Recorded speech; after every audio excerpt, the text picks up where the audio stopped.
Welcome to episode 143 of Timm Talk, the podcast about the DC... Two. Welcome to episode 142 of Timm Talk, the podcast About the DC animated universe, co-created by Bruce Timm. I'm Cameron Dexter. And I'm Chris Lord, and I don't know what's going on. We take a week off, and you lose it. You lose it, Chris. Look, it is well established. I'm a creature of habit. Yep. Any disruption to this or a new pattern that emerges is going to completely throw me off. That's true. I am a complete wreck right now. Hey, aren't we all? Yeah, pretty much all the time. Yes. But no, this is episode 142, the premiere season 2 of Static Shock. Yes. And I think these are two great episodes. It's nice to be back in this. I like this. These were both really, really quite solid. And the beginnings of further bringing all the disparate parts of the DC animated universe together here. Yes. And one of these episodes continues to further my theory that Butch Hartman just stole all the Static Shock plots for Danny Phantom, because the second episode is straight up ripped off in Danny Phantom. I love it. Like almost beat for beat. Oh, doesn't Tucker get superpowers? Yes, Tucker gets ghost powers. Oh, I vaguely recall and then this. he becomes evil. He becomes corrupt with his ghost powers. Well, as most people would. Yeah. Given the opportunity. Ghosts are inherently evil. It happened Casper. to Vlad Plasmius. Vlad Powers, yes. And yes, Vlad Plasmius. Wait, who's Vlad Plasmius then? It's the same guy. Oh, okay. Yeah, so his human name is Vlad Powers. Yeah. And then when he turns into a ghost, he turns into Vlad Plasmius. Also, not really much of a secret identity there. No. It's basically just the same thing. But at least he looks a little different. Unlike Danny, who looks the exact same, just changed clothes. Yeah, and hair. Yeah. And yes, no one seems to figure it out. Cartoons, man. Gotta love them. They're great. But before we get to that, go a little bit of news here. We did. We haven't talked about Morbius. Oh, that's where the Morbius trailer Let's talk came about out. Morbius. Yeah, don't care. Neither do I. No. Next. I mean, the big deal about this, and clearly Sony wanted it to be the big deal because they put it in the fucking trailer, is that Michael Keaton's in it. Michael Keaton as the Vulture is in this. Which, do you think that's going to be the last shot of the movie? Yeah, probably. Because it looks like the last shot. It looks like him already getting arrested. Yeah, I think he's going to prison, and so there's Michael Keaton. And I guess there's like some posters in the background that say like Spider-Man murderer or something like that. Well, there was the big Spider-Man poster in the background of this, which got a lot of attention because it was the Spider-Man costume from Tobey Maguire's Spider-Man. Oh, but was it? There was another twist to that because it wasn't the exact poster from that Spider-Man. But it's so dumb. But it was a screenshot from Spider-Man PS4 while he's wearing the Spider-Man 1 costume. Oh my God, what? How many levels is that of Sony just being like, we own all these things, Is that the and way we don't know what to do with them? Is that the way of reminding everyone, hey, we have this amazing video game? Yeah. Jesus Christ. I mean, yeah, it's probably gonna be the final shot. Like, they're trying so hard to be like, oh, it's part of the MCU now, which I'm assuming this was part of the deal. Like... Well, yeah, so Mr. Sunday Movie, who we modeled our podcast off of. Patron saint. Yes, he put out a video talking about the whole deal between Sony and Marvel. Basically, any characters created in a Spider-Man movie are Sony property, which is why Michael Keaton can come back and all that stuff. But the funnier part of that video is him splicing in interviews where it's both Kevin Feige and the head of Sony talking about Spider-Man in interviews, because everything is just her talking, which is like, yeah, you know, we're this big family, we're doing everything together, we're just like, we're super close, and we're always talking about the next step for us together. And Kevin Feige is just like, we haven't been in a meeting ever. Yeah, you can just see in his eyes, he's like, this woman is lying in every sentence. We don't want anything to do with them. No, I mean, why would you? Venom was so bad. Yeah. But clearly people are dumb because that movie made like $900 million, which is just gross. Well, the whole movie, the whole like idea of people going to see the movie was it wasn't that bad. Oh, yeah. Because the standard was so low for Venom. The bar was set that people so had low. to bring other people to just be like, look, it's not as bad as you think it is. Like, that's not a way to sell a movie. I swear to God, like, is when you drop the bar underwater, it doesn't mean you get a chance to walk over the bar. Yeah, I know. It's just like Tom Hardy Also, what was that metaphor you just used? I don't know. There was a joke in South Park where like the bar can't get any lower, and so they have to send James Cameron in his submarine Down to the very bottom of the ocean. 'Cause that's the bar has gotten so low. Yeah. I'll allow it. Why not? But no, like Tom Hardy is in an entirely different movie, and somehow he's more grounded as Venom than he is as Eddie Brock. Because no human being has ever behaved like that ever in the history of the world. Yeah. It's fucking stupid. But hey, this is villain movie number 3 in 3 years. Oh God, I don't even. Oh, actually, wait, along those lines, should we talk about the fact that Joker is the most Oscar-nominated film this year, and what a horrible, fucked up, stupid world we now live in? Yeah. God damn it! What is it? 11 nominations for that movie? Something like that. And then and I do think Joaquin deserves Best Actor. He's great in that movie. I mean, he's crazy, but okay, I mean, hang on, acting wise, he is doing a great job. So okay, it's Antonio Banderas for Pain and Glory, Leo DiCaprio for Once Upon a Time in Hollywood, Adam Driver for Marriage Story, Joaquin Phoenix for Joker, and Jonathan Pryce for The Two Popes. I mean, yeah, I'd say Joker is the showiest performance in that. I think Leonardo DiCaprio is so fucking good in Once Upon a Time in Hollywood, though. He is, but he's also the king of snubs. I mean, he is. But he has finally won one. Yeah, he did. Did you see that? There's that amazing clip that came out after he won. Because what happens, they present you the award, and then you go and get it engraved, like, on site, basically.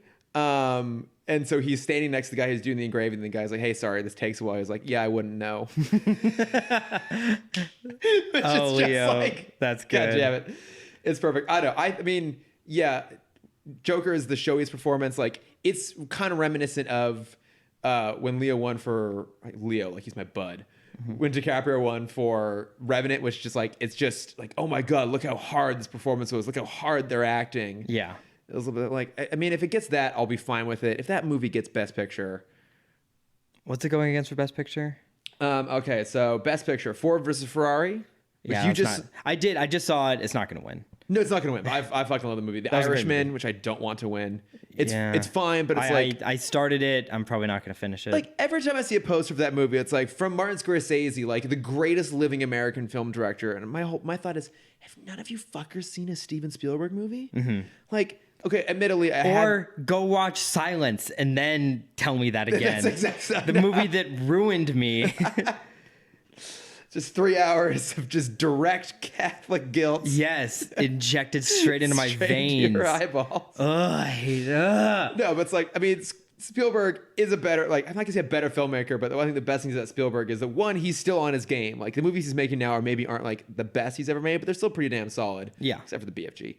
Agreed. Yeah. But like he has such a wide variety of films. Like he's done every genre you can imagine basically and done them all super well, whereas Marty just keeps making fucking gangster films. So, not The Irishman. Jojo Rabbit. I would love to win. It's not going to. No, same. I would love for it to win. Yeah. We talked about it. Could you imagine Taika giving an award speech? Yes, I want to see it. It would be like the most like charming, self-deprecating speech ever. Yeah. And that'd be going against Brad Pitt's charming, self-deprecating speech from last week. Oh, from the Golden Globes? Yeah. Yeah, he gave a good speech. And then, of course, one of the all-time greats is Olivia Colman winning last year for Best Actress. That was a great one. Oh, my God. Her end of her speech. Oh, my God, Lady Gaga. Love her. Okay, so then Joker, hard pass. Little Women, which I've heard is great, but I have yet to see. I did watch it. Okay. It's fine. Okay. I do want to check it out at some point. I'm very curious about it. Marriage Story, have you? I haven't. I haven't watched that one yet either. 1917. I think is probably gonna. I haven't watched yet, but from what I've heard, that's gonna be the winner. I hope it is. I really enjoyed that movie. Okay. Saw it. Oh, I forgot that I saw that. I can plug it later on. It's really good. I'll get into why, but it's really, really good. It's excellent. Once Upon a Time in Hollywood. I would also like to see win. I don't think it will. Yeah. I feel like the Academy just has like a vendetta against Tarantino. I mean, just because he's so vocal about everything. Kind of a raging a-hole. Yeah. And I love his movies. I don't like him. Yeah. Actually, now that I think about it, I literally just had a dream last night. This is now coming back to me, where he and I were like sitting at a dining table, like at some diner having a chat. As I think that's the only way he communicates ever. at diners. Is in a diner somewhere. It's the only way he'll ever talk. Yeah. That's not true. We can't get him to shut up. And we were talking about what his Star Trek script would have been. Oh. And it was... Okay, so very famously in the original series of Star Trek, there's an episode where a really young Clint Howard plays like a baby. Like this really young kid who's like a genius, and he has this robot. It starts with a B. It's like the Babcock or something. I can't remember what it's called. But the idea was that his Star Trek script was going to barely have the crew in it at all. And it was going to focus on just like that kid and like what that kid's life was like and how he came to like build this thing. Okay. I mean, none of this is real. This is what I imagined as I was dreaming. It's a very detailed dream. It is. And I don't really usually retain my dreams. I was kind of surprised by this. I mean, that has nothing to do with anything. But then the last film is Parasite. I've had it queued up for all week, and I just haven't had a chance to watch it yet. It's good. Mm-hmm. It's weird to call it intense because it's not intense in the way that word would normally be used, but I found it really captivating, but you're also just like, holy fuck, what is going on? Like, it's really hard to describe, but it's one of those when I'm on Fandango and they have the genres next to each movie. Mm-hmm. That one and The Gentleman both were like, it's comedy, adventure, thriller, drama, and I'm like, you can't be all of those. It kind of is, though. It really it's not a horror film, but it has elements that feel almost like a horror film. Mm-hmm. But it also is weirdly like satirical at times too. It's a strange film, but I really, really enjoyed it, and I wouldn't be upset if it won because I think that would make a good statement in terms of trying to go for a different film. I think, and especially an international film winning. Yeah, I would have to double check this, and Jason, I'm sure, is yelling at me right now, but I'm pretty sure that would be the first time ever a foreign language film won Best Picture. Didn't Roma? No, Roma didn't. That's right. No, Green Book. Mm-hmm. I'm pretty sure that would be the case. Okay. Because Spirited Away was only nominated. Yeah, I'm pretty sure. Well, I don't know. I have to double check that. But, I mean, I would be intrigued by that. Let's see. Any other major nominations we're talking about? Okay, yeah, probably go to Joaquin Phoenix for Joker. Let's pick our predictions here. Lead actress, Cynthia Erivo for Harriet, Scarlett Johansson, Marriage Story, Saoirse Ronan, Little Women, Charlize Theron, Bombshell, Renee Zellweger, Judy. Knowing the Academy, it's probably going to go to Judy. I think so as well. I would love for it to go to Scorchy from Little Women. What's her name? Saoirse Ronan. Scorchy Ronan. Yeah. I'm not going to indulge you on that one. Let's see. Supporting actor, Tom Hanks, Anthony Hopkins, Al Pacino, Joe Pesci, Brad Pitt. It could go to any of them, really. I would love if it went to Brad Pitt. Yeah. Has he ever won an Oscar? I don't think so, no. I don't think he's either. But goddamn, is he great in that film. He's so good. I feel like if I had to guess, maybe Joe Pesci. Oh, I was going to just go with the standard Tom Hanks. I feel like it's one of those, whenever he's nominated, he almost always wins. I would love it if he did. Yeah. Love me some Tom Hanks. Supporting actress, Kathy Bates, Laura Dern, Scarlett Johansson, Florence Pugh, Margot Robbie. Probably Laura Dern. I'd love... Oh, Margot Robbie was great in Bombshell. I'd really like it if she won. I would go for Scarlett Johansson. I'm normally not... Not that I dislike her. From Jojo Rabbit. Oh, yeah. I don't dislike her, but I'm not necessarily a huge fan. I never walk away going like, oh my God, like I love that movie because Scarlett Johansson was in it. And I absolutely felt that way about Jojo Rabbit. I thought she was so good in that movie and so charming. Yeah. That's how I feel with Margot Robbie and not charming, but like charismatic. Yeah, her character is the one that's just like doesn't really get it. Or like, it's like everyone else in the Fox world, especially like the people she interacts with in that movie, they're all like, oh no, this is just a job. Like, we don't believe any of this that we're saying. This is just a job. And she's like, what do you mean? Like, my whole family, that was our thing. It's every night we turn on Fox News. It's horrifying. Yeah. And like, she's the one that has like the world break around her in the movie. Okay. And she like plays it off really well. I mean, she is a phenomenal actress. Mm-hmm. So I did talk about it last time where she was definitely in the midst of Southern accent training while filming Harley Quinn. Getting ready for Harley. Yeah. Okay, director: Scorsese, Todd Phillips, Sam Mendes, Quentin Tarantino, Bong Joon-ho. Oh, it's probably gonna go to Todd Phillips I think it might go to Sam Mendes. for 1917. Oh, okay, yeah, because the whole movie is like gorgeous. It's I mean, and it's a simulated one, one essentially one shot. But the movie looks absolutely spectacular. Performances are great. Directing's weird. Directing's like a nebulous thing to evaluate. It's kind of just overall like, is someone here doing really good tone management? Are they able to like really bring out the best of their department heads? Yeah. And I think that of all of them really showcases it the most because that movie is fucking gorgeous. And Roger Deakins was a DP on it. If he doesn't win, it's a goddamn crime. Isn't he the one that always wins? No, he's the one that never wins. Oh, okay. No. So Alejandro Inarritu. That's right. Yeah. No. So Alejandro No, 'cause Inarritu that's is the director. sorry, he's the director. Chivo Lubeski. Is that the cinematographer? Yes. Okay. He's the one who won 3 years in a row. Right. Okay. Yeah. I mean, his work is amazing, but Deakins finally won for, I'm pretty sure it was Blade Runner 2049. But he'd been nominated like 13 times and never won. He did Skyfall, which that movie is so gorgeous. On that note, we should talk about Your World. Oh, yeah, I know. How have we gone this far before talking about James Bond? Yeah, because I was the one that brought this up to you. You did. Yeah, we got the announcement of who will be singing the title track for No Time to Die, and it will be Billie Eilish. Yes. Are you a Billie fan? I really love her song. An eyes head? Is that what they call themselves? No, give me an episode to workshop it, and then I'll come up with something better. No, I love her song "Bad Guy." I think it's great. I haven't listened to a lot of the rest of her stuff. I think I sat down one day to like start listening to her album, and I was almost immediately bored. Her music is very peculiar. Okay, and a lot of people have called her like the start of the anti-pop movement. Okay, interesting. But she's done movie soundtracks before. So her first big song when she was like 14 or something was a song called Ocean Eyes, which was what movie was that attached to? I don't know.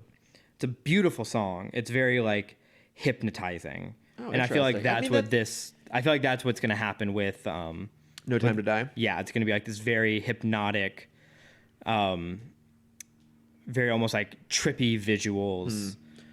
I mean, look, it could be interesting. Obviously, when this was announced, I had many people message me, you included, all like, what do you think? And my response is always, it's a very typical choice for Bond. Like, it's an atypical choice in terms of tone, but it's typical of the Broccolis to pick something that's popular, like pick an artist that's super Yeah, because popular. they did Adele, they did Sam Smith. Yeah.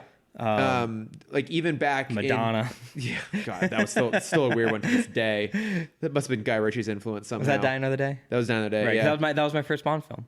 Ever tell you that? I'm so sorry. Yeah, because I honestly only remember that title sequence.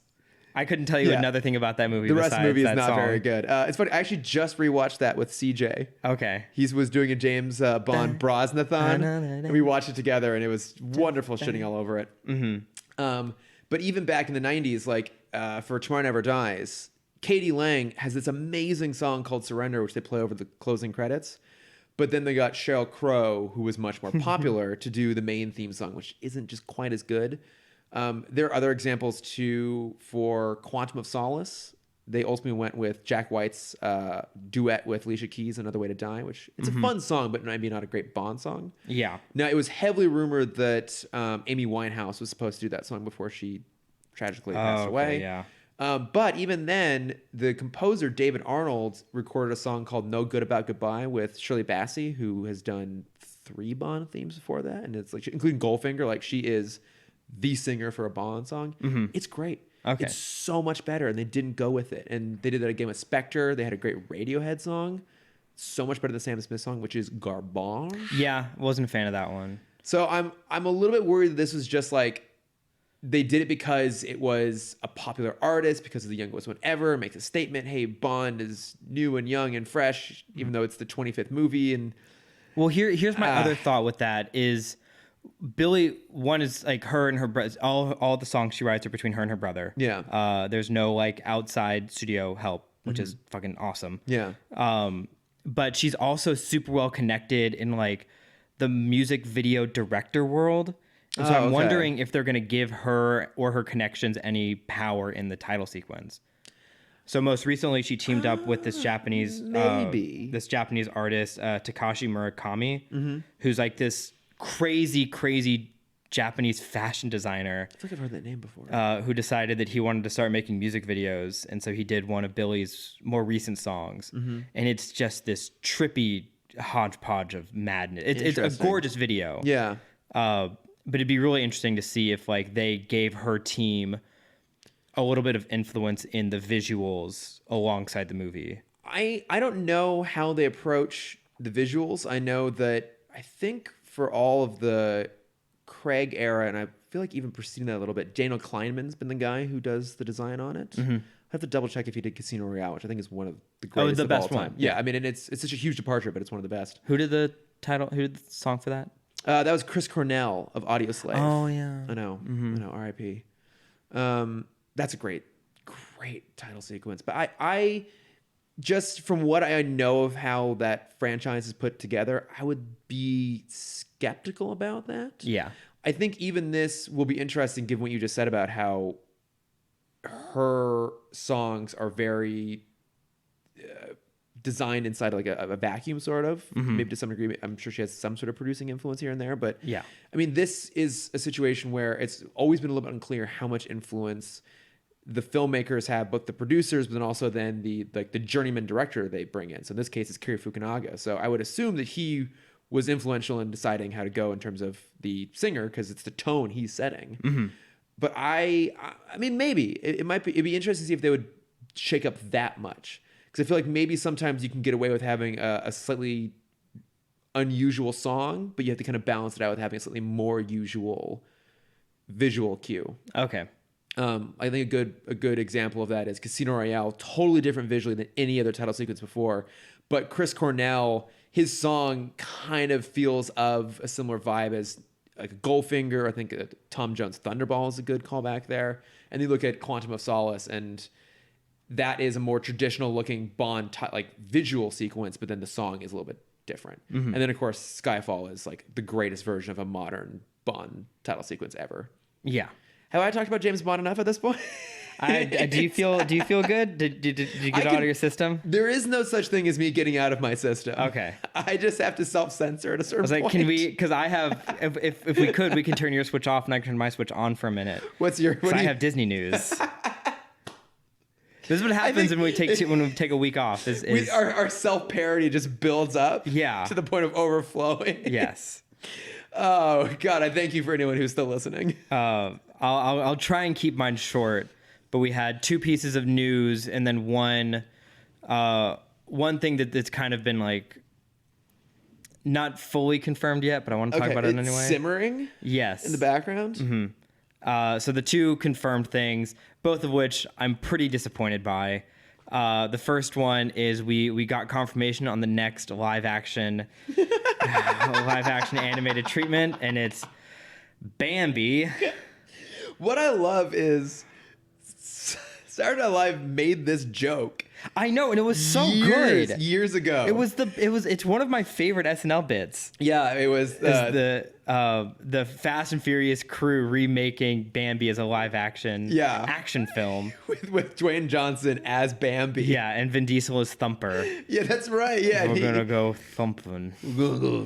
Thumping. And he's like the whole movie ends up becoming him like hunting down the hunter who killed his mom, which is like such a great joke. And so the fact that they're still doing a live action version of this movie, a version that like didn't even do well back in the day.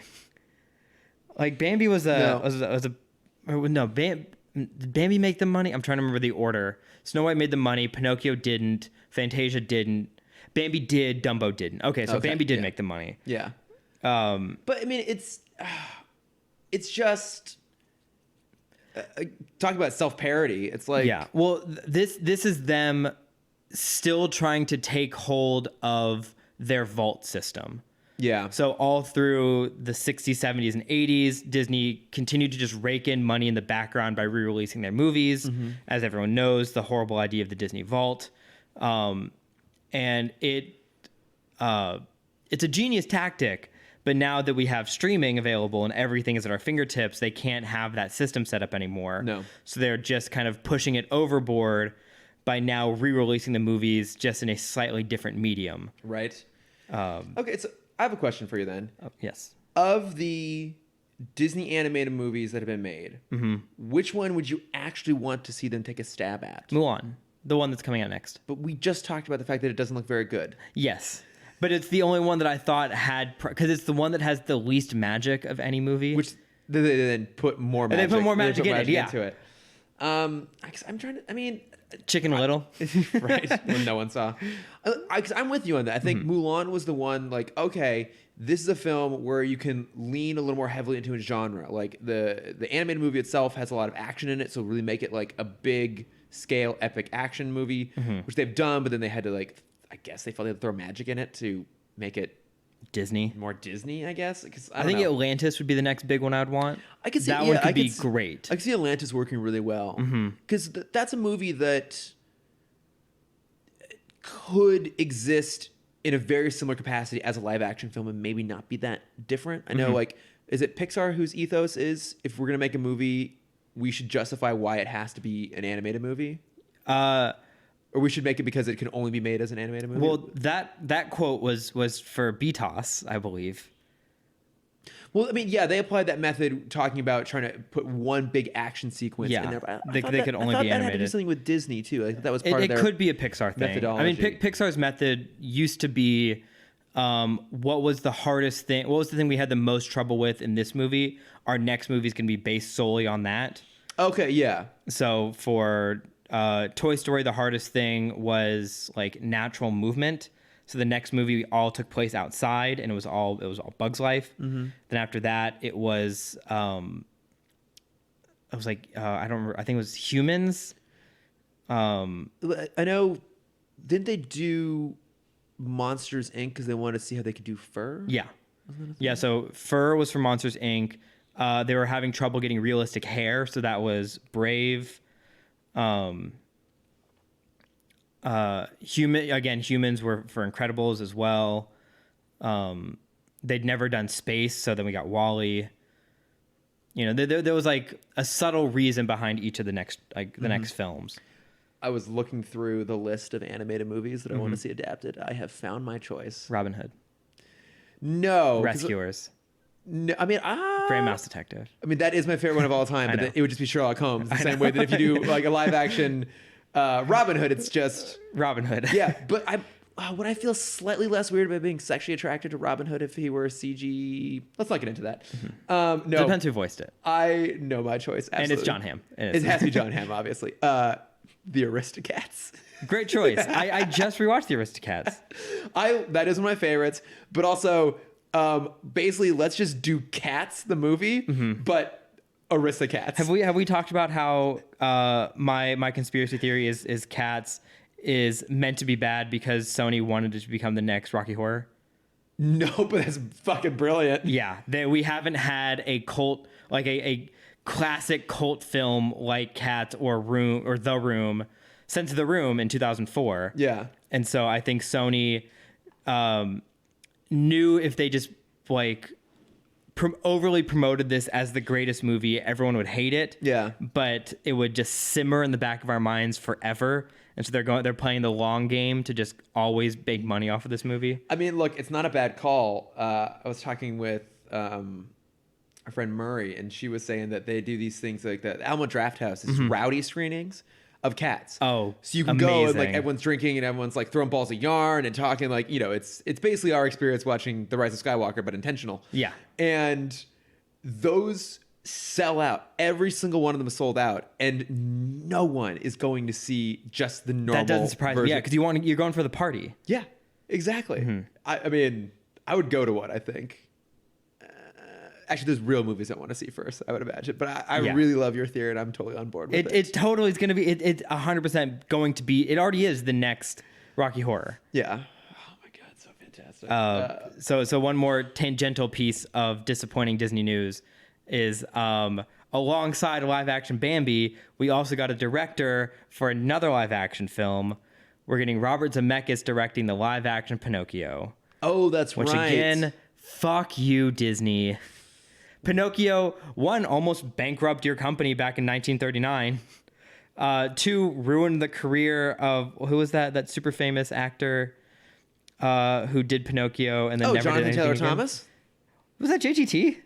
No. It was like an adult playing Pinocchio. Oh, and he was like a famous Roberto Benigni. Yes. Yeah. Yeah, and he like never did anything after that because the fans were so mean to him. Well, I mean, I think he also fell into the same trap that some actors do, where they go in, they win an Oscar for doing something amazing. He did Life is Beautiful. I know, which I saw. It's great. It is great, yeah. And then I think sometimes those actors then just like they can never quite get back to that again. I think like Adrian Brody's another example. Oh, yeah. Like Halle Berry, Cuba Gooding Jr. Halle Berry, she's coming back. No, she is. She was great in John Wick 3, which I didn't love, but she is great in that. Yeah. But a lot of them though, they're just like they kind of hit this peak and then they're like they just can't quite come back from it. But I did remember. Was Roberto Benigni the actor or the director on that? I think both. I think he was like He may have directed producer, lead actor. I think he was like super, super involved in it, and the movie just bombed. Roberto Benigni, Pinocchio. So like this movie, I'm gonna say Pinocchio is a cursed film. He did direct it as well. Mm-hmm. Yeah. It just didn't look very good. But Jonathan Taylor Thomas did do a version of this in the early mid 90s. Okay, I mean that was the JTT time. It really was. So I was just thinking about one of my favorite scenes. It may have even been an outtake, but it was from Home Improvement, right? And so obviously it was an ABC show, so they had Disney stuff in there. And so one of the episodes, it's Tim Allen, his characters, his nieces are playing with a bunch of toys, and there's a Simba and there's a Buzz. And I can't... Amazing. Either this scene was in the show or it was an outtake or I've invented it. But in my mind, a scene existed where Tim Allen's like, oh, yeah, you should play with Buzz Lightyear. And then Jonathan Taylor Thomas comes up and is like, oh, no, you should play with Simba. That's funny. I like that. But there was an outtake of Tim Allen holding the doll and it goes, I am Buzz Lightyear. It's like, no, I am Buzz Lightyear. And it's like, God damn it. Oh, the 90s. Despite his politics, I love him. Yeah. I have one more piece of news that you are welcome to cut out if we're going too long already. It's fine. And it revolves obviously around Disneyland, because what else do I talk about nowadays? And it's specifically the Smuggler's Run ride that we both started off, or especially for me, loving that ride when I started riding it, and now has become one of my least favorite rides because of the group experience. Yes, it's only good if you have a full crew who knows what they're doing, and let's be honest, it's only really good if you're a pilot. And even then, it's only great if you get to pull the hyperdrive lever. Right, yeah. So if you're going to Disneyland, you want to be the top right pilot. Yeah. Because then you get to pull the lever. It's so good. It's so satisfying. It is. I wish it had a little bit of pull to it. Yeah, it goes a little bit too smoothly. Yeah. To be fair. There's no give to it. But it's like, because I love turning on one of the lightsabers. Like, to me, that is a great experience. I think the hyperdrive lever is just that much better. Okay. Yeah. It feels good. It does. So from what I learned about the ride recently is we're supposed to get 3 missions, all based from Solo. Oh. Yeah, so I think they were expecting Solo to make more money than it did, or have a little bit more fan love than it did, and it obviously didn't. Nope. So the current mission that we have, and the only mission we have, is similar to the train heist from Solo, where you're hijacking the train to get Quaxium. Yeah. We were also supposed to get it. Coaxium? What did I say? Quaxium? No, Coaxium. Coaxium. Yeah, Coaxium. Not Quaxium. I'm leaving a space in there. You did not the first time. Coaxium. You said it fast. You said Quaxium. Quaxium. You just now said Quaxium. It's what fuels Howard the Duck. Quaxium. Coaxium. Thank you. And we were supposed to get a second mission based around the Spice Run. Oh, okay. Yeah, the Kessel Run? Yeah, the Kessel Run to get the spice. And then the third mission, I don't know what it was supposed to be, but rumor is right now is instead of getting those 2 missions, we're going to get some kind of Mandalorian-themed mission. I mean, that would make sense given how popular that show has been. Yes. I mean, I would say that has been the most successful piece of Star Wars probably to come out of the Disney era. Absolutely. I mean, in terms of like pop culture presence, I mean, The Force Awakens is a huge deal when it came out, but I don't think it necessarily got all the love. It was a bit of a mixed bag. Oh no, yeah, I would say Mandalorian is the most loved I'd say Star Wars property that's come out. Yeah. Personally, my Since vote is episode 6, I would say. I think that's fair. Look, I love Rogue One. I think Rogue One's better than The Mandalorian, but I did love The Mandalorian. So, And it's not even just like because I would say that for me it'd be the Tartakovsky series. the Tarkovsky, but you just started watching. I just started watching the new Clone Wars. Yeah, the CG Clone Wars. Yeah, so I'm almost on a season 1. So we were going to talk about. Have you been watching it in the correct order? Yes, I found the right order. Good, very good. And it basically season 1 is pretty much the same. There was like 3 episodes out of order you watch. Yeah, it's kind of in the middle where it gets a bit messy. Yeah. So the new trailer did come out. I have not watched it yet. Yeah. Because I just started the series. But yeah, we're supposed to get the rumor is we're supposed to get a Mandalorian mission for the ride, but the problem with that is it slightly breaks the continuity of the world because Mandalorian is supposed to take place between 6 and 7. Yeah, and true. the park Galaxy's Edge is supposed to live between 8 and 9. Yeah. And so people are questioning like how well that's going to hold up, especially because people want a Mandalorian meet and greet. Yeah. And like a Baby Yoda meet and greet because people would fucking lose their minds. Do you think they will drop the specific world building element of a very specific timeline in favor of? Well, so here's the backup plan they've already set for themselves is they still have Star Wars Launch Bay over in Tomorrowland. They do. So I think if we have a Mandalorian meet and greet, they're going to make a special section just for that and Baby Yoda over there. I will say this, though. They already break their own continuity by having Kylo Ren in his Force Awakens garb walking around the park. Because he would have to be between 8 and 9, so he would have destroyed his helmet and not yet rebuilt it. And even when he rebuilds it, it's all scarred up. So That's that true. alone breaks it. So I think that they care enough to try and like make that world still feel cohesive, but I mean not enough that they haven't already broken their own rules. Yeah. So we'll probably get a Mandalorian. I mean, they would be so dumb not to. It'd be so easy to do a Mandalorian meet and greet, and then the Baby Yoda thing would be a bit more complicated because obviously that puppet is real, and I think it costs $5 million. I think I read at one point. Well, I mean, but at the same time, we have a BB-8 meet and greet over at Disney World. Yeah. And we have R2 now. We have an R2 that roams around the park, but also we already have a Baby Groot meet and greet as well.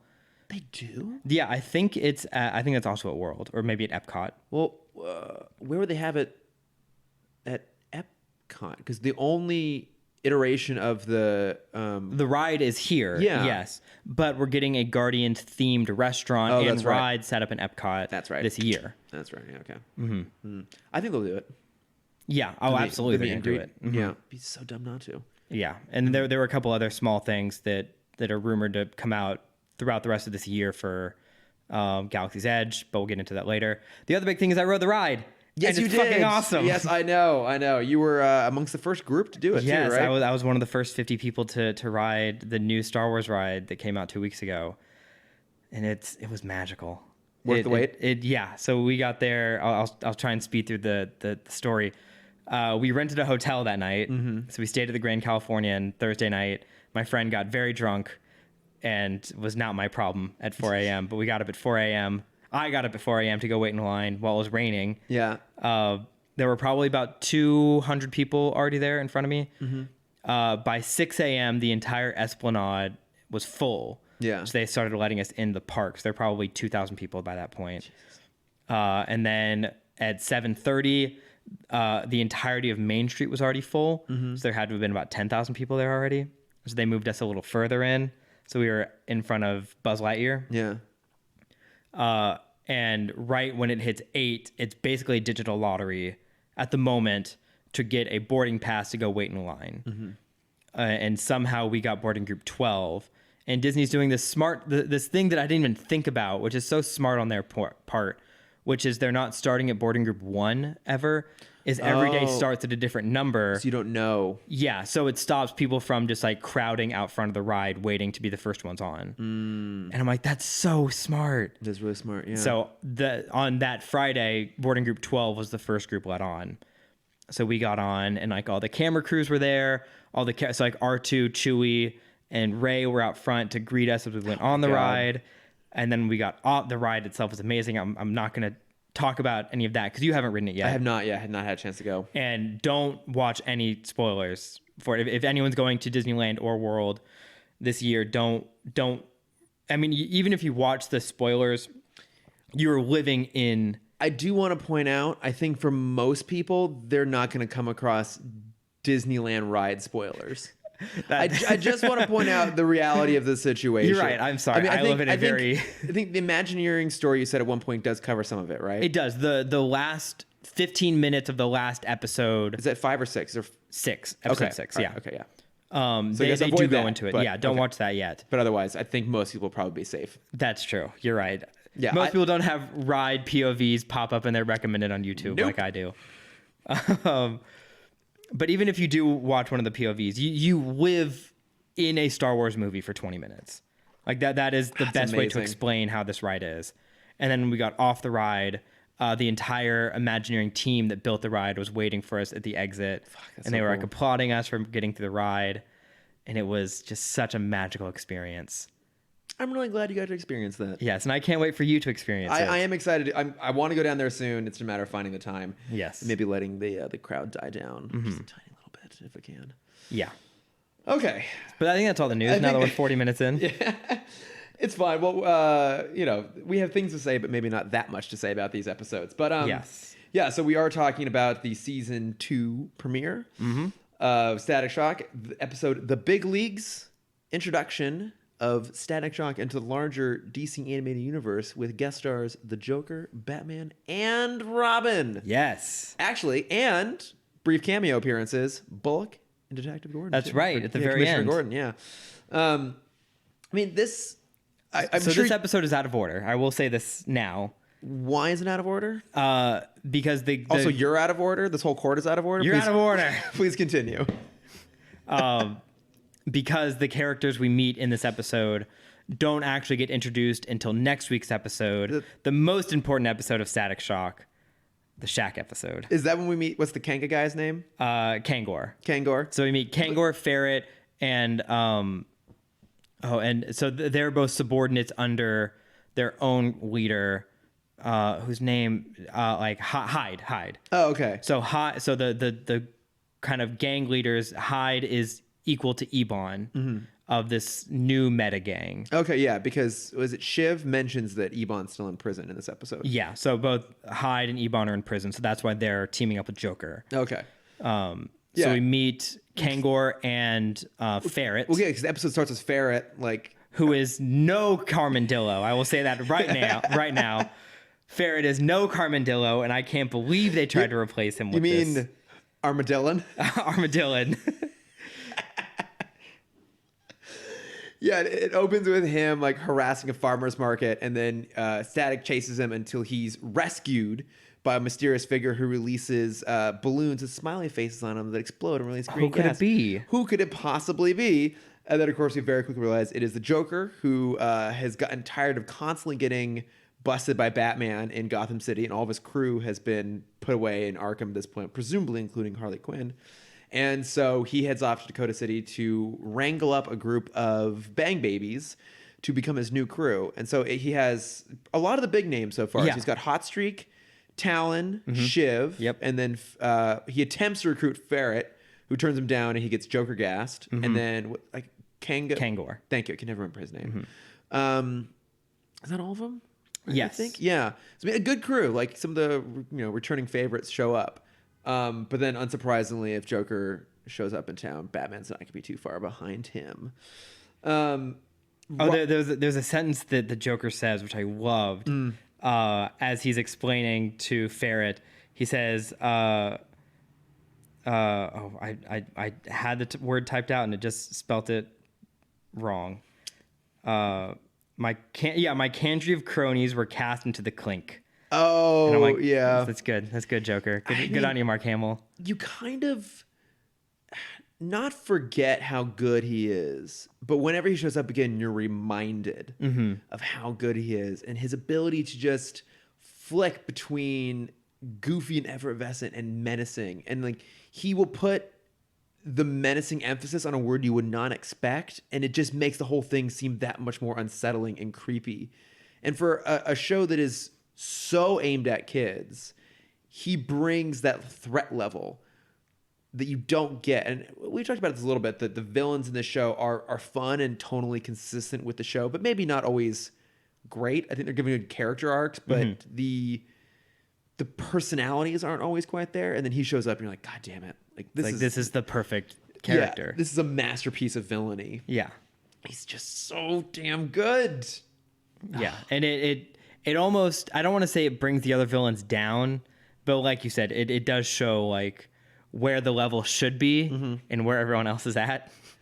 Yeah, but I think that's not the point of this show. Right. And then I would also say that's only for these few episodes, because when we see him in Justice League, and even when we see Mark Hamill playing Trickster, yeah, it's the same way. It's once we get to Justice League, everyone is on that level.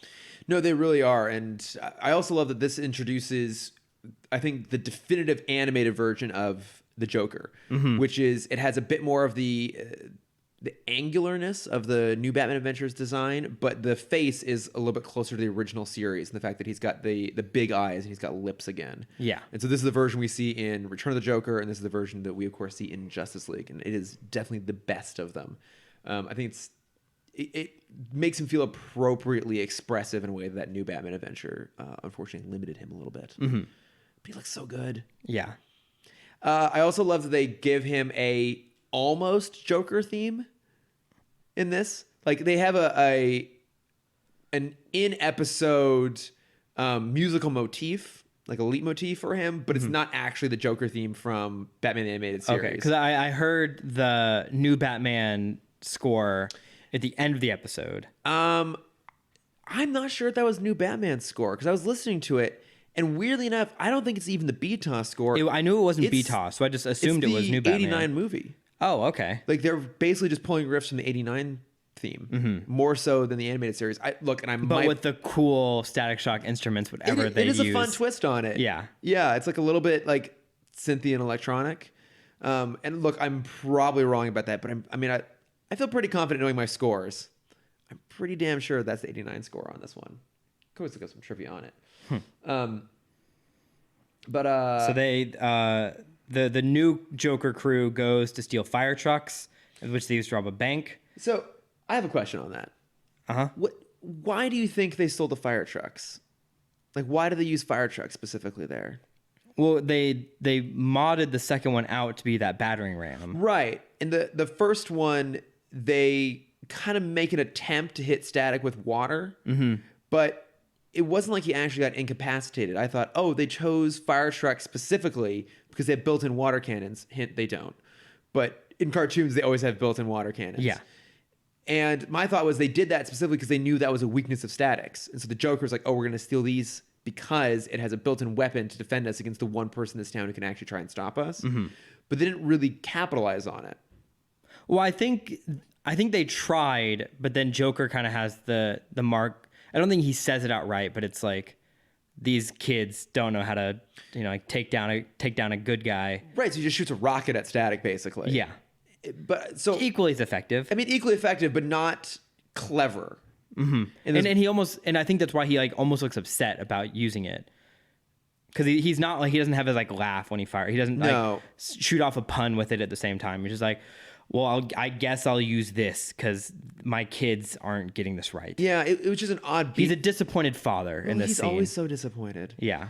It just was an odd beat for me because my other thought was, maybe they stole the fire trucks because, so here's what I was thinking. A fire truck actually would make for a really good getaway vehicle, but only if you rob whatever you're robbing, the bank or whatever, and then you change into fireman's gear and then slip out on a fire truck, escaping the scene. But they did it in reverse. They showed up to the bank in a fire truck, parked out front. We're all dressed in fireman's garb, walk in, and then take it off. I feel like this whole thing was just a setup so that the security guard could ask, "Where's the fire?" and Hot Streak could shoot it out of his hands. And 100% was the original joke, and they reverse engineered it. I was expecting it to be like a clever thing of like, oh, this is the difference between these guys normally doing the thing and having the Joker show up. Is Joker shows up and actually has a really methodical plan put in place, and he thinks things through the way others wouldn't, and then they didn't capitalize on that. I was a little bit disappointed by that. Mm-hmm. So then as they get away, Static finds Ferret in the back of the truck. Hit with Joker gas, brings him to the hospital, and then we meet Batman, the doctors,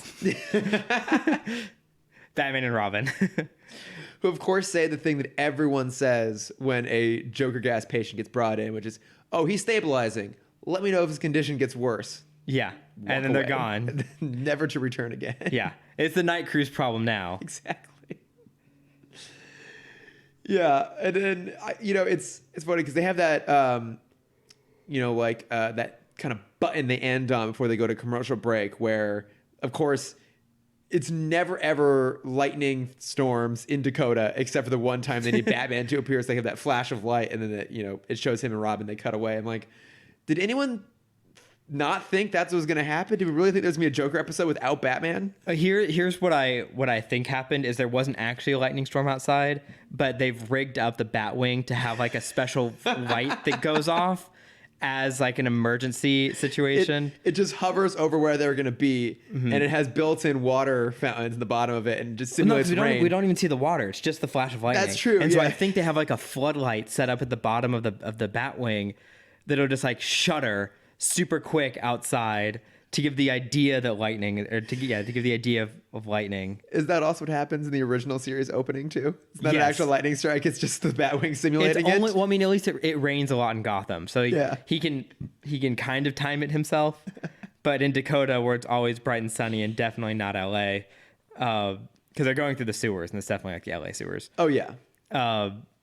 Like they have to kind of work with what they got. Yeah, ain't no rain there. Yeah. What did you think about them having the original Batwing design instead of the new Batman Adventures? I liked it. Yeah, I mean, obviously it's the new Batman costume design. So yeah, I just thought it was an interesting thing to have in there. I'm sure Watchtower Database at some point has explained why that is, and maybe found a way to like slot that into the timeline. But I just thought that was interesting. They would choose that Batwing design over the other one. Well, I mean, Dakota City is pretty far from Gotham, so maybe it's just like the new Batwing just doesn't have the right mileage.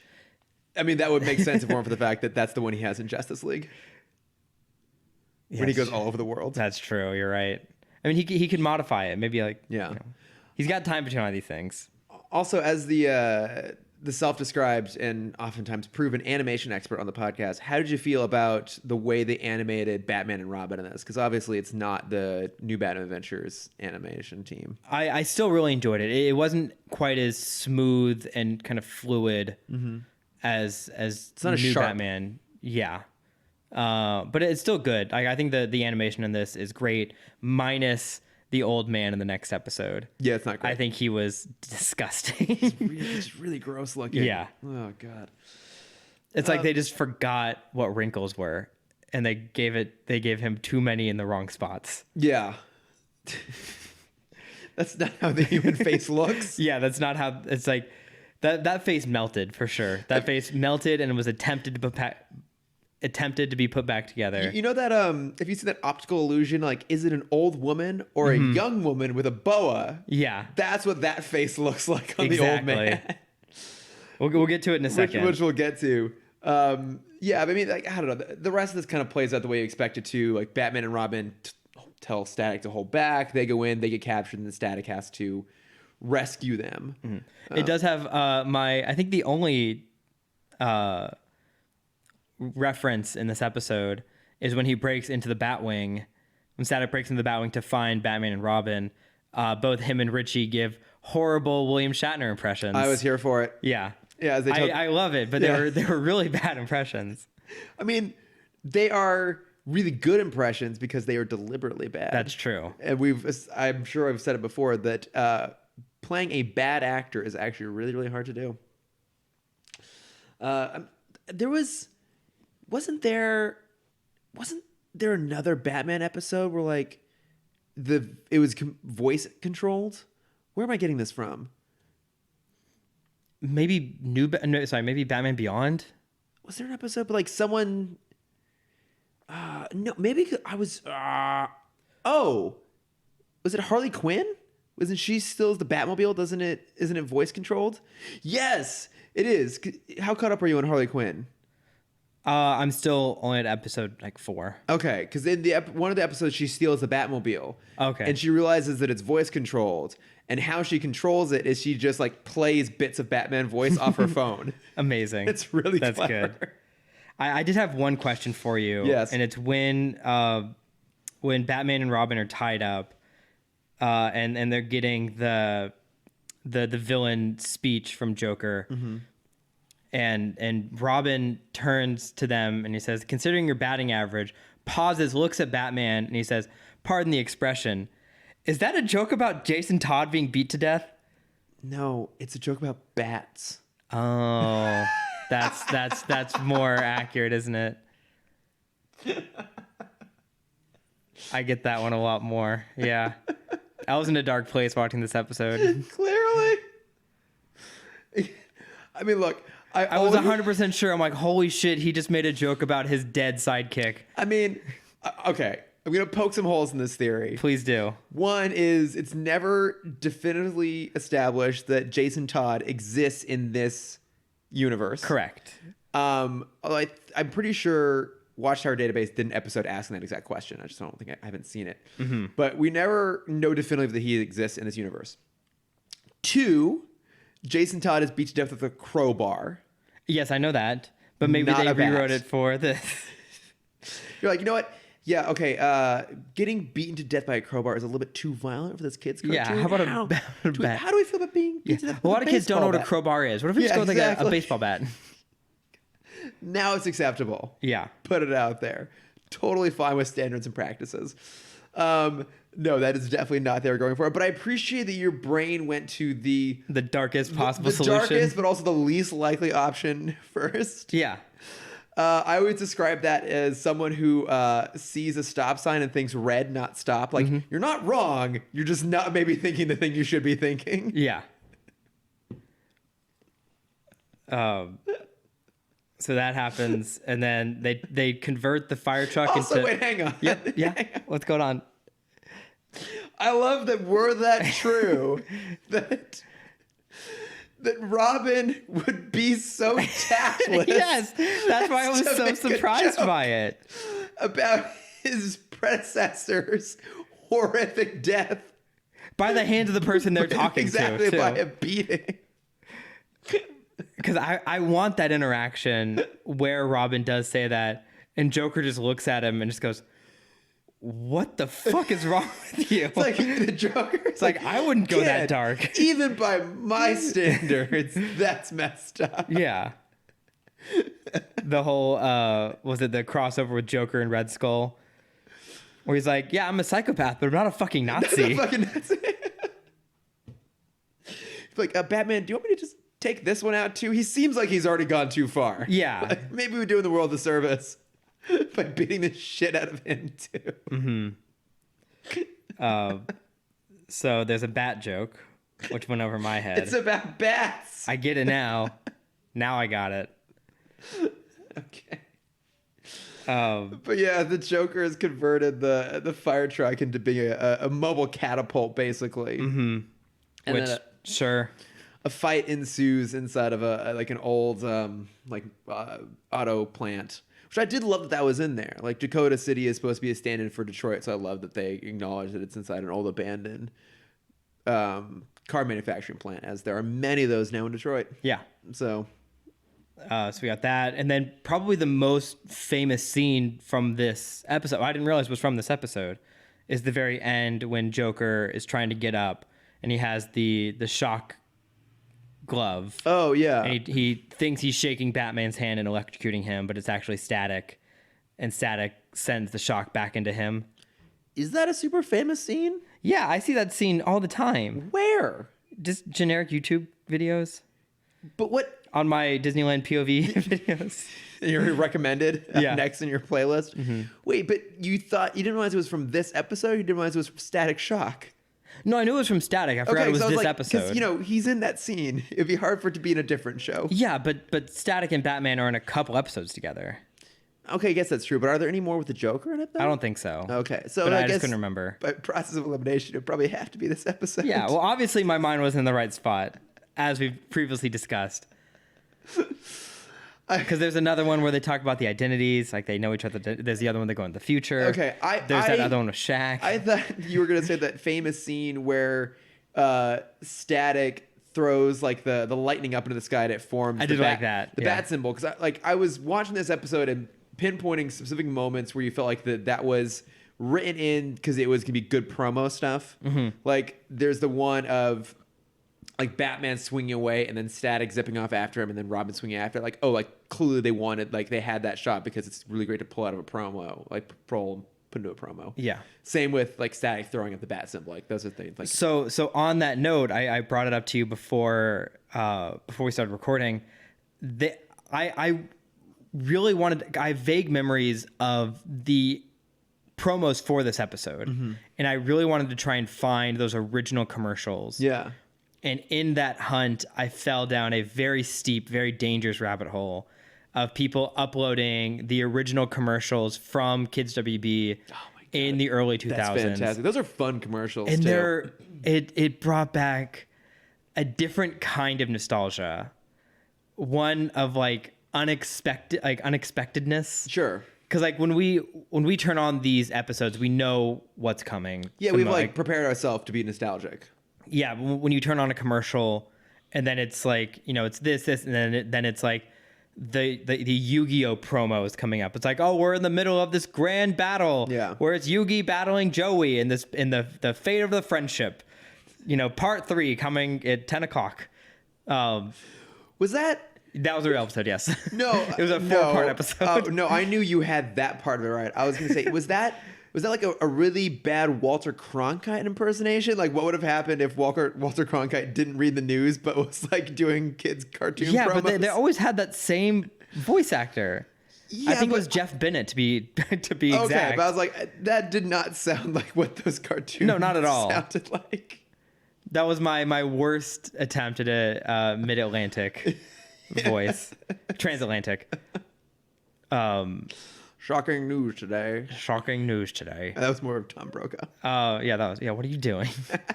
I'm actually just doing the Dana Carvey impression of Tom Brokaw. I was unable to find the exact promo, but I do recommend people, if you just like really need something to lift your spirits, just Google Kids WB early 2000s commercials. And it really warms the soul. Okay, I worry I'm going to cause us to go down another hole at what is already proving to be a really lengthy podcast. But I have to ask you this.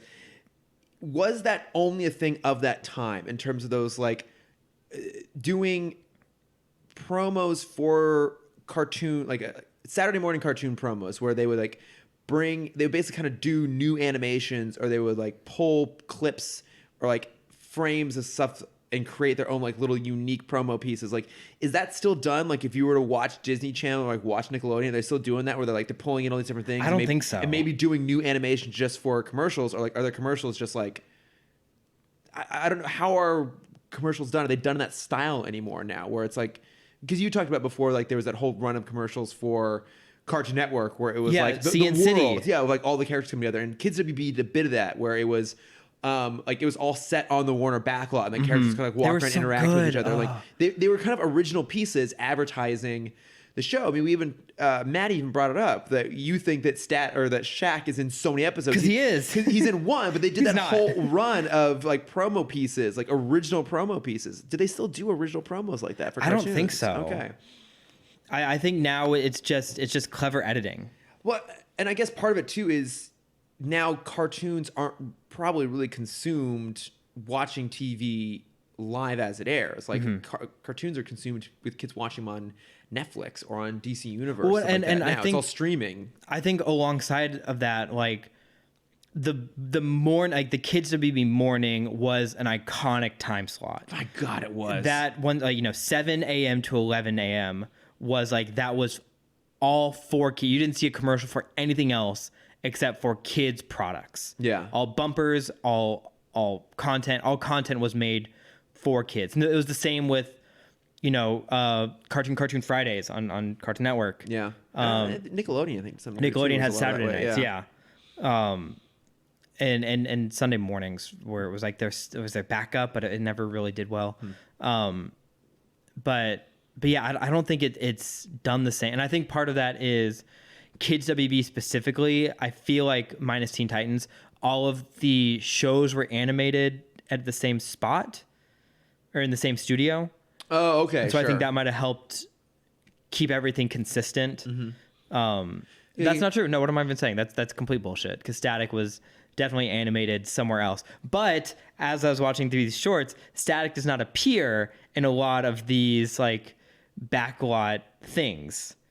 Oh, when I was watching it, it was mostly, maybe it was just the time I was watching it, because I specifically looked at January 2002. Yeah, makes sense. Because that's when this episode aired, and that's what I was trying to find. But maybe it was because it's still in its off season. He didn't show up as much in the commercials. There was a lot of Mucha Lucha, and a lot of Jackie Chan, and a lot of Scooby Doo. Oh yeah, Scooby Doo. Yeah, Which Scooby Doo? What's New Scooby Doo started back up in 2003. That was on Kids WB. What's New Scooby Doo? We're coming after you. Gonna solve that mystery. That was Kids WB. I didn't realize that was Kids WB. I thought that was Cartoon Network for some reason. I mean, they're both owned by. Well, yeah, but they both share. I mean, I didn't think it played during the Kids WB time slot. Yeah, so Scooby had still a big presence for some reason, because they had the episode, or the commercials I was watching were the Scooby Doo sweepstakes. Maybe I think it was the time around the live action movies coming out. Maybe that's why it was super Scooby Doo themed. I don't remember what the first Scooby Doo was 2002.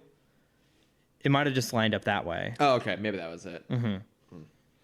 But yeah, if you guys need a really good Biden nostalgia, just Google some. Send me that link and I'll put it in the show notes. We go through in there. Any other real thoughts on this, or should we move along to Power Play? Let's go into Power Play.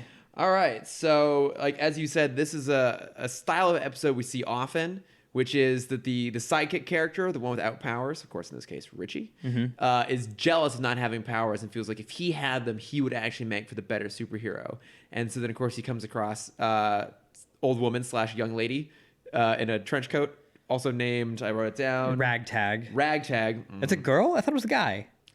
The reference to the is it an old woman or is it a young lady? Oh, yes. I got it. Thank you. Is that Jason Todd? It's a good joke if you have to explain it. Yeah. But yeah, he comes across this guy who is able to give metahumans powers. And so he gives Richie... He's a Green Lantern. Yes. I would say he's more like Violet from The Incredibles. He doesn't make constructs. Yes, he does. He makes a shovel, and he makes 2 baskets for when he catches the people falling from the... I'm going to be honest. I was setting up the podcasting equipment partway through this episode. I may have missed some of the details of that aspect. Okay, good. Because I wrote down... I have a whole subplot of two construction workers' worst day working. Yeah, because what all happens there? Because a lot happens in a very short period of time. So much happens in 30 seconds. So we start off with these 2 construction workers having a really bad day. Let's play out these events. They pick up first off, they're on a crane situated on top of a parking structure. Yes. That doesn't seem safe off the bat, but whatever. Well, they're superheroes. They're going to save them. Yeah. So they're picking up a load from somewhere that's too heavy for the crane to manage. And too heavy for the parking structure to manage. So the floor beneath them starts to crack. And in that turmoil, the crane swings and hits the structure they're building, which I'm sure is going to cause more damage they're going to have to fix later in their construction career, which causes the beams to come off balance and then start to fall into the pedestrian zone, which is not roped off at all. There are no safety concerns with the safety crew. There never are in cities. That's true. which with this shocking move causes the crane to bend itself into a corkscrew before finally starting to break when Static comes in and catches the half of the crane that broke off, which he's struggling to keep up. And in that moment, the two construction workers fall out of the rest of the crane, where Richie comes and catches them in his not Green Lantern net as push. And then he gets all the credit. Have a real it was a really shitty like 30 seconds for them. And let's be honest, they probably got fired afterwards. I mean, it was definitely their fault. It was definitely their fault. Yeah. Like you should kind of know better the capacity of the crane you're using. There's a specific acronym that's for like construction worker, safety services. I don't remember anymore. That's a thing? It is a thing, yeah. It's called damage control. You're right. It is called damage control, except that is Marvel. It's Marvel. How dare we? Yeah, so Richie gets these powers. He goes by the name Push. There are two other henchman-type characters that have been given powers. Not to be confused with the 2007 Chris Evans movie, Push. Which I never saw. It's bad. That's what I've heard. It's wonderfully bad. Isn't Dakota Fanning in there? It is Dakota Fanning. She's fortunate she can see the future. We're not going to go there. But I'd love to go there. So the two other henchmen are Run and Jump. Run and Jump. Okay, so here's my question for you. So we have Run and Jump. Mm-hmm. We have Push. Yes. What would the character of Pull? Yes. What would Pull's superpowers be? Magnetism. Boom. Man, look at that. You're so good at this. I'm like right off the cuff. Yeah. You should maybe get like the creative space. I really should. You know a lot about. I should stop doing taxes. You know so much about like cartoon promotions. Maybe you should get into like animation marketing. Yeah, we'll see if there's an opening there. Actually, no, I take that back. You'd be fucking terrible at that. Probably. Don't do it. Yeah, keep doing taxes. Yeah. I'll be an auditor. Don't do that. I know lots of auditors. You have too much to live for, Cameron. So the reason that I think he's just a Green Lantern is in the beginning of the episode when Richie is doing his superhero routine in the secret hideout. Virgil makes a joke. He's like, "Oh no, you're totally fine. Like I also pretend I'm still Green Lantern sometimes." Yeah. Also being the joke that Phil Lamar also voices John Stewart. And what's so fun about that moment is it's Phil Lamar as Static impersonating his own John Stewart. So he doesn't actually do the John Stewart voice. He does a version of that voice. Yeah. Which is always amazing. It reminded me of in Thor: The Dark World, which is definitely on the lesser spectrum of the Marvel films, but that amazing scene with Chris Evans playing Loki impersonating Captain America. Like that meta level gets super fun. Well, have you ever seen the interview about Mel Blanc?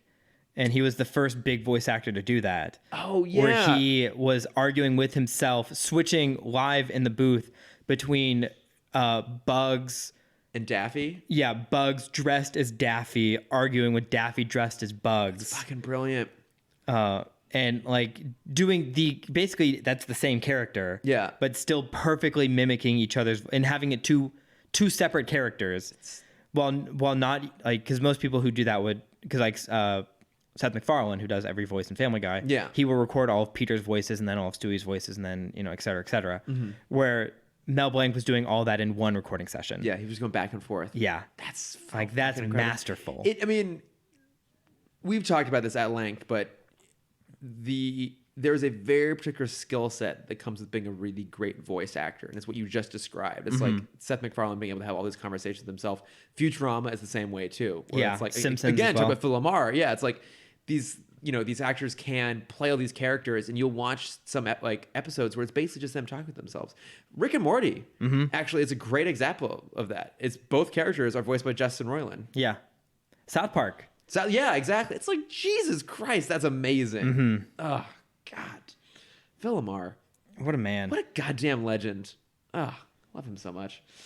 But yeah, so Richie now is Push. He's basically the powers of Green Lantern, and the whole thing essentially just becomes a drug metaphor because is it rag?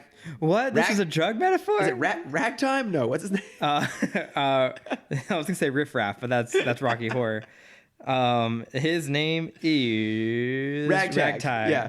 Ragtime. So Ragtime, when Ragtime. Hello, my baby. Hello, my honey. Hello, my Ragtime gal. Hey, still in universe, still canon. That's true, actually. Yeah, good old Michigan J Frog. Yeah, Ragtag. No, Ragtime. Yeah. No, Ragtime. So Yeah. Ragtime, he can give the powers away, but temporarily. Of course, like, oh, I'm happy to give you powers. Oh, you don't have powers anymore? Well, come on back to me. I'll happily give you more powers, but you gotta do me a favor. Yeah, I'll only give you enough to get through this one thing, and then Yeah. if you do it well, I'll reward you with more powers. So he basically tricks or convinces Richie. This is not heroin, I promise. It's absolutely not a metaphor Not for any meth. drugs, which also, this was early 2000s, so this would probably have been like a metaphor for weed because everyone's like, oh my God, it's a gateway drug. It's not the fucking gateway drug. Yeah. Don't be ridiculous. Oh, I thought this was. Cocaine's the gateway drug. I was gonna say this was steroids. Oh, that makes sense too. I mean, pick anything. Yeah. It's just, it's another typical addiction metaphor for a cartoon, but like, at least it's done pretty well. But the idea is that Richie is so desperate to have powers that he initially agrees to go and rob from a museum, and then eventually he's like, "Wait, no, this is dumb. Like, I'm one of these powers to be a hero," and so he sabotages Run and Jump, and then Static shows up, and Richie doesn't have powers anymore. But of course, like, they're a team once again, and they stop him. Yeah, and now he's okay being called sidekick. I thought that was gonna be like the part at the end of the episode is like, hey, like, we just went over this. I'm not your sidekick. We're partners in this. Well, yeah, because Richie even says, like, oh, I'm like happy to be back to being your sidekick. And I was waiting for Virgil to be like, Yeah. no, No, like, we're you're not my sidekick, partners. you're partner. He doesn't say it. Yeah. Like, fuck you, Virgil. Did you not learn anything in this episode? Poor Richie, man. Yeah. He's got to wait a whole nother season before he's an equal. Exactly. And even then, like, are they? I think Gear is awesome. I think Gear is awesome. I mean, but his power is basically just super smart, Yeah, exactly. which is like, that was already basically his kind of power anyways. He already invents all the shit to start But with. now he invents like real things. Now he invents like Batman gadgets. Yeah, like that robot backpack thing. Mm-hmm. It's pretty sweet. Named Backpack. Is it called Backpack? It's called Backpack. No, okay. Wait, is this set in the same universe as Dora the It Explorer? is, yes. Wait a minute. Backpack. Is backpack. Boots just the Bang Baby? Boots is a bang baby. Holy shit. Boots is cousin with Carmandillo and Ferret. Oh my God, we've cracked this thing wide open here. Yeah. The extended universe. The bigger league. One of the little moments I did love in this episode, though, is when Static can't find Richie and he realizes that he can just like dial into a phone line. Mm-hmm. So he grabs onto it and then like projects like a little lightning grid and like actually dials the phone. I thought that was pretty fun. Yeah, well, he does the same thing in the last episode where he's playing electric tic-tac-toe, tic-tac-toe, yeah. with himself. I know. Like, at this Like, point, is there anything more depressing than watching someone play tic-tac-toe alone? he played tic-tac-toe with himself and still lost. Yeah. Somehow. At least like you can play you can make like electric solitaire. Yeah. Like I think that'd be a funny joke if like he picks up a card and it's the wrong card and he just like changes it in his hand. Yeah. And puts it down. I feel like Shiv would do something like that's a Shiv joke. Yeah. He's sketchy. Yeah. Static could also play just like he could just like curl an electric tennis ball and just like bounce it off a wall with himself. Yeah. But I do love this show just completely throws science out the window, but in doing so, it's at least inventive with how it like finds new ways for his powers to manifest. Like that alone is like kind of a fun little thing.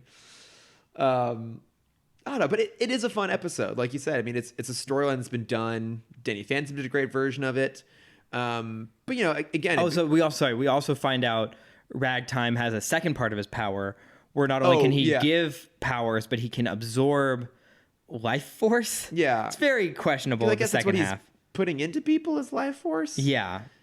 It's not fully fleshed out. Yeah, so he when Static and Richie go to confront him, he kind of drains Static's life force.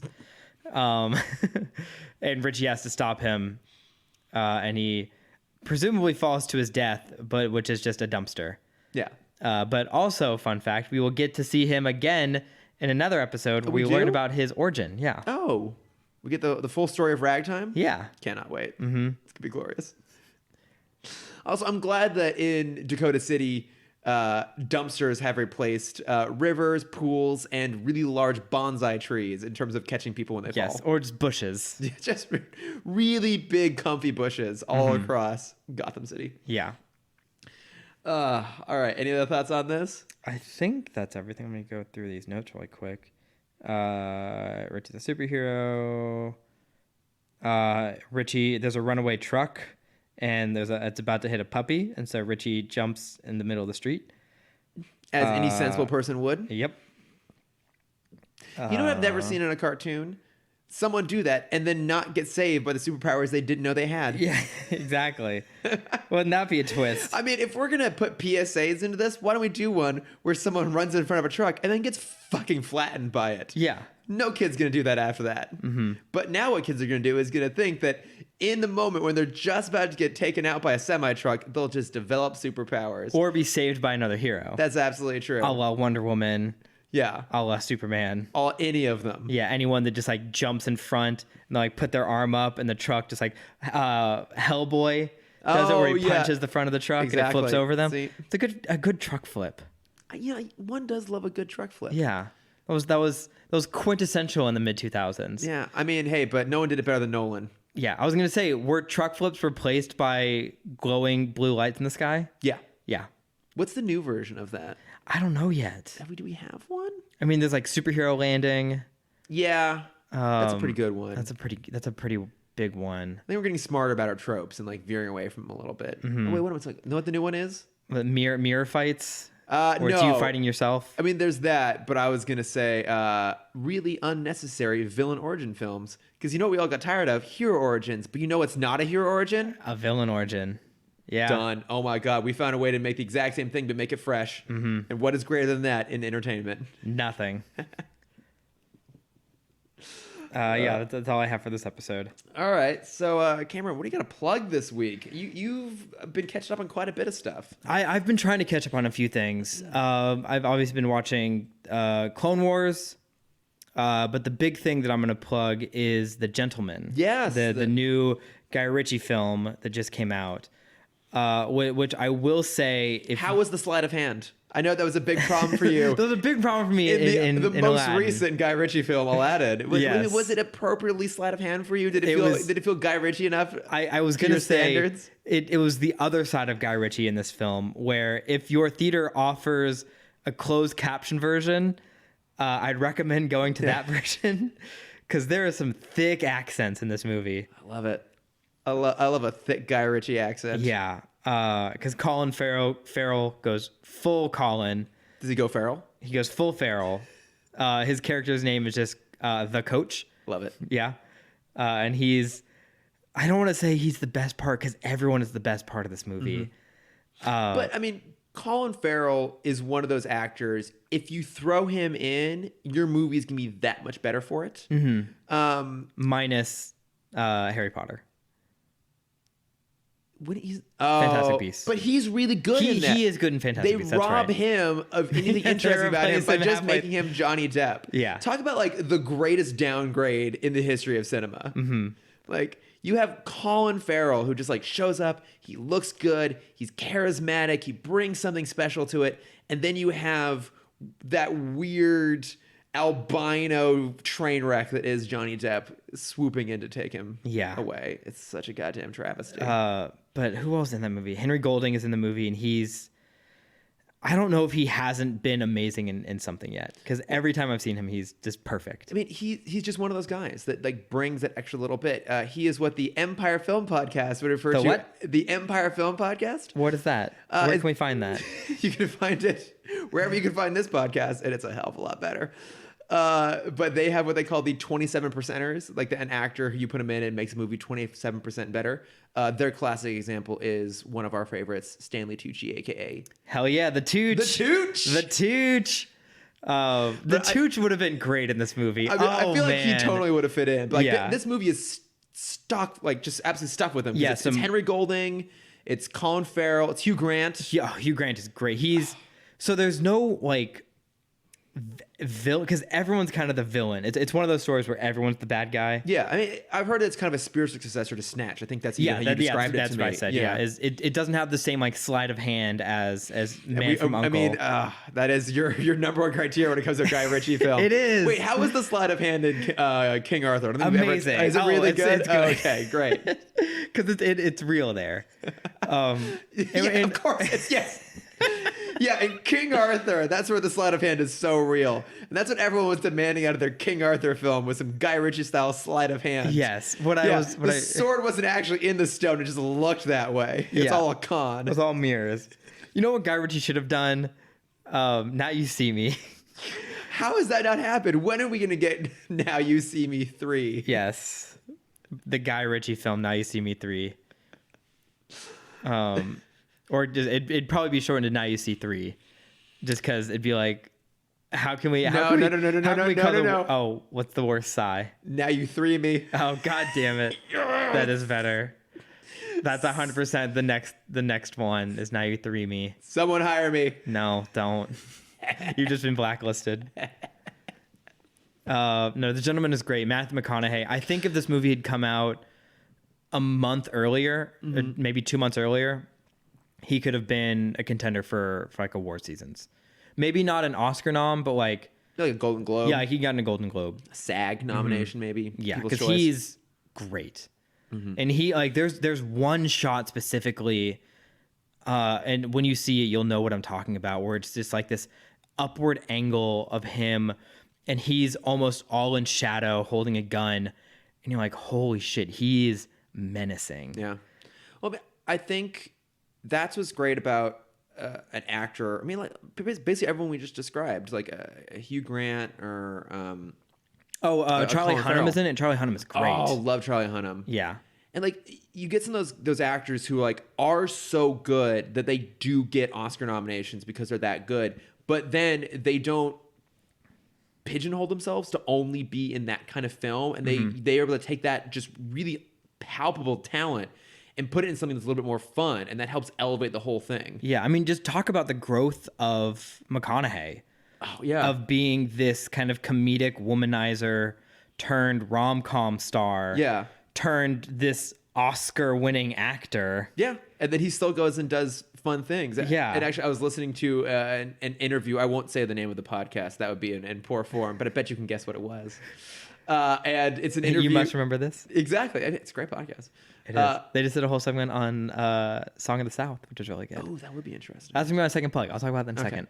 But no, in this interview, it's Matthew McConaughey and Hugh Grant, and they're both on there together, and they're saying that without giving away anything in the movie, they don't really spend a lot of time together in the movie. They're talking about other times they've kind of interacted here and there, and they talk about the fact that Matthew McConaughey basically kind of inherited the rom-com king role from Hugh Grant. That's so true. I didn't even think about that.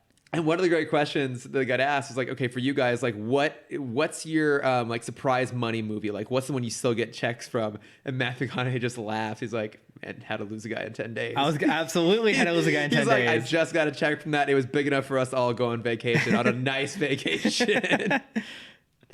But I mean, you know, they were talking about how those movies, like, they had so much fun doing them, and like that they're great experiences. And the great thing about them is, yeah, they're not awards contending movies, but it's movies that people remember them for, and like they still get stopped in the street like, oh my god, I loved you in this, like you were so much fun then. It's like the roles they're known for because people genuinely love them in it. Yeah, I was gonna say for Will Smith, what's the thing people remember him for besides after Fresh Prince? Independence Day. I was gonna say Hitch. No, definitely Independence Day. I'm gonna say Hitch. No, people definitely know him more from Independence Day than from Hitch. I don't think so. Okay. I think Hitch has listeners. a more global audience than Independence Day. No. There's no way. All right. I'm putting a poll up on Twitter. All right. I want to hear people's response. That's not fair because we have a skewed audience. Our audience are people that would watch Independence Day. But no, like, you know what? Here's what we're going to do. Jason, I know you're listening to this. As soon as you hear us say this, text us and tell me what you think people more remember Will Smith from. In fact, this whole next week, I'm going to go around and ask people. Please do. When I say Will Smith, what is the movie you think most about? And we're going to see what kind of... You do this too, actually, I will. Cameron. I will. We're going to be a plague upon our friends this next week. Yeah.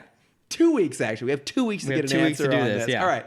I want to hear a listener perspective on this, and we're going to get some live input, too. We're going to come back in 2 weeks, and we're going to have a full live audience. definitive answer.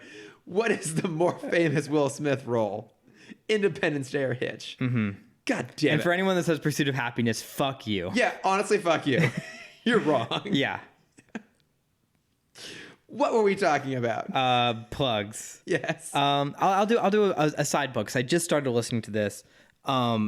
You Must Remember This, which is a fantastic Karina Longworth. Yes, fantastic podcast. If you've never listened to it, it goes into just the most beautiful old Hollywood stories. Yeah, they're documentary style podcasts. Yes, and so she'll pick a theme for each season, and the one she just finished was all about Song of the South, and that's interesting. It's super interesting, and it's 6 parts, I believe.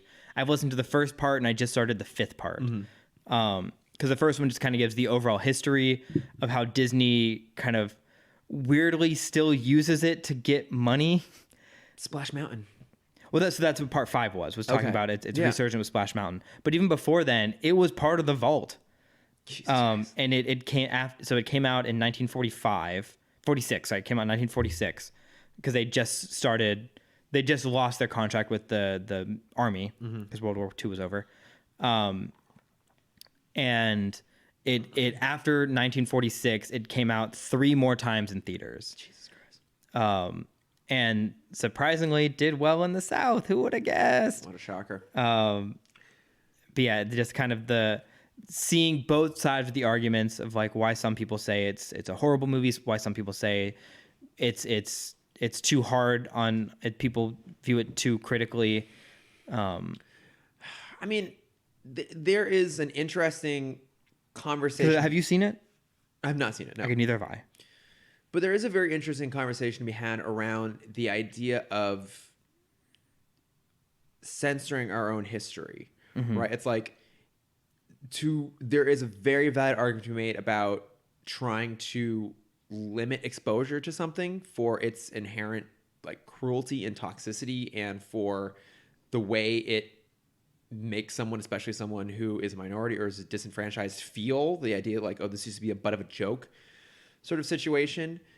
There is also another argument to be made about the fact that if you erase that sort of history and you bury it, then you can possibly in turn bury the lesson that comes out of it, which is like, this was not acceptable, or this is never been acceptable, but it was kind of, we know better now.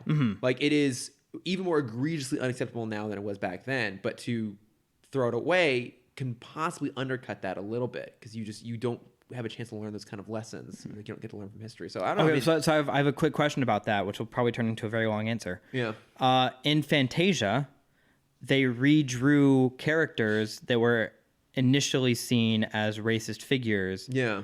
And continue to market that movie now with the updated, redone version. Yeah. It's tough because it's a slightly different situation when it's specifically targeted towards kids.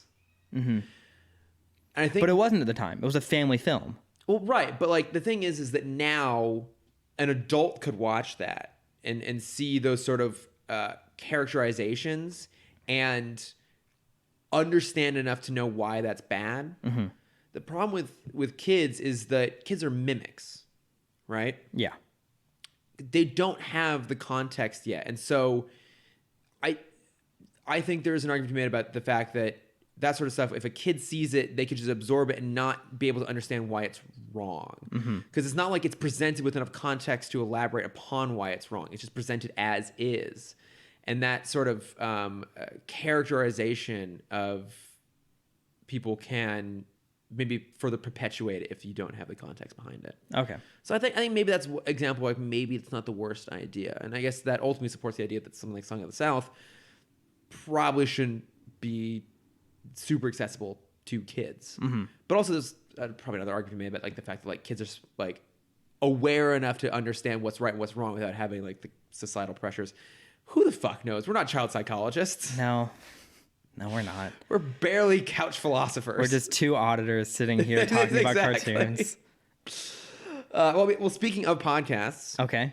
my plug this week is the latest episode of Inside of You from Michael Rosenbaum. I know I've plugged it before. Yeah. But it's a really good interview, and I'm only about halfway through it, but it's with Stephen Amell, who obviously just wrapped 8 years on Arrow. And I haven't watched the last 2 episodes of Crisis yet. I don't know if you have. I don't know if I'm going to.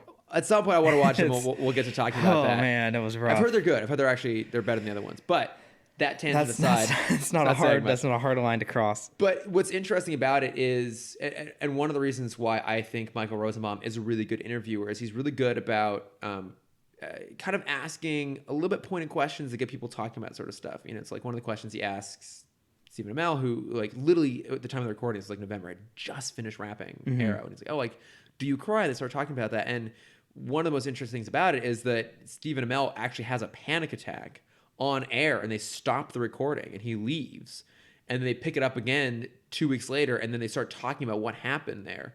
And one of the things I think is so fantastic about it is it's two people being very real and very vulnerable, talking about anxiety and also just their own mental health, and like both of them talking about what it's like to experience a panic attack, and even acknowledging the stigma against it. Like Michael Rosenbaum makes a comment about how like he would get panic attacks on set and have to walk off, and he would lie to people. It's like, "Oh, I just have like really bad diarrhea," because it's a good cover. It's a good cover, but also no one's going to question you on. No one's going to question you on it, but also it's a good cover because it's again the mentality of like, oh, rather than being honest about what I'm going through, I'm just going to make a joke about it, and like a way to kind of like minimize my own like reality and pain.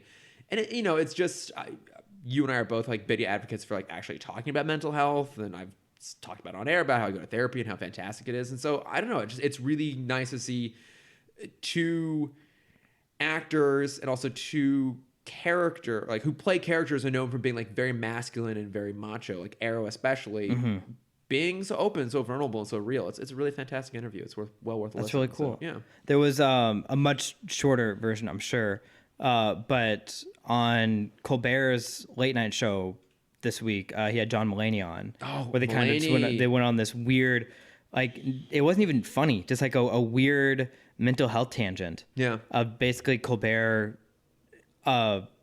in different words, which is like, why do you feel the need to be funny? Yeah. Was kind of the theme of the night for the two of them. And Mulaney just be like, just like, I know I have a time limit for being on the show, but it's like, give me a minute to like get my thoughts together, because I wasn't expecting that question. Yeah. And it's one of those where I can't tell how much is staged, because obviously everything in late night is staged now.